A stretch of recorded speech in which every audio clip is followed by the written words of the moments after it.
سید الاستغفار جو ہے اس میں بھی انسان اپنی بندگی اور گناہوں کا اعتراف کرتا ہے اور اللہ تعالیٰ کی الوہیت کا، اللہم انت ربی لا الہ الا انت خلقتنی، اے اللہ آپ میرے رب ہیں، آپ کے علاوہ کوئی معبود نہیں، آپ نے مجھے پیدا کیا ہے، میں آپ کا بندہ ہوں۔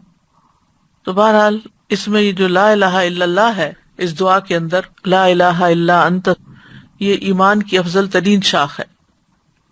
حدیث میں آتا ہے ایمان کی 70 یا 60 سے اوپر کچھ شاخیں ہیں، جن میں سب سے افضل لا الہ الا اللہ کہنا ہے۔ ایک اور جگہ پر آتا ہے افضل ذکر لا الہ الا اللہ ہے۔ سچے دل سے لا الہ الا اللہ پڑھا جائے تو آسمان کے دروازے کھل جاتے ہیں، یہ اللہ کی رحمت پانے کا سبب بھی ہے۔ نبی کریم صلی اللہ علیہ وسلم کی شفاعت دلانے والا کلمہ ہے۔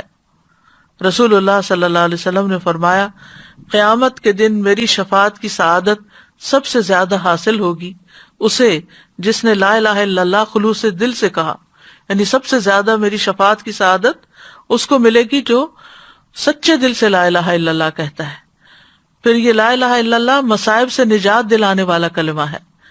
نبی صلی اللہ علیہ وسلم نے فرمایا، جس نے لا الہ الا اللہ کہا تو ایک دن یہ کلمہ اسے مصیبتوں سے ضرور نجات دلائے گا، اس سے پہلے جو ہو چکا وہ ہو چکا۔ پھر جنت میں لے جانے والا کلمہ ہے، من مات وهو يعلم انه لا الہ الا اللہ دخل الجنہ، جو شخص اس حال میں فوت ہوا کہ وہ جانتا تھا کہ اللہ کے سوا کوئی الہ نہیں، وہ جنت میں داخل ہوگا۔ ایک اور حدیث کے مطابق اس کلمے کی وجہ سے انسان کو آگ سے نکال لیا جائے گا، اور مرنے والے کو خاص طور پر اس کی تلقین کرنی چاہیے۔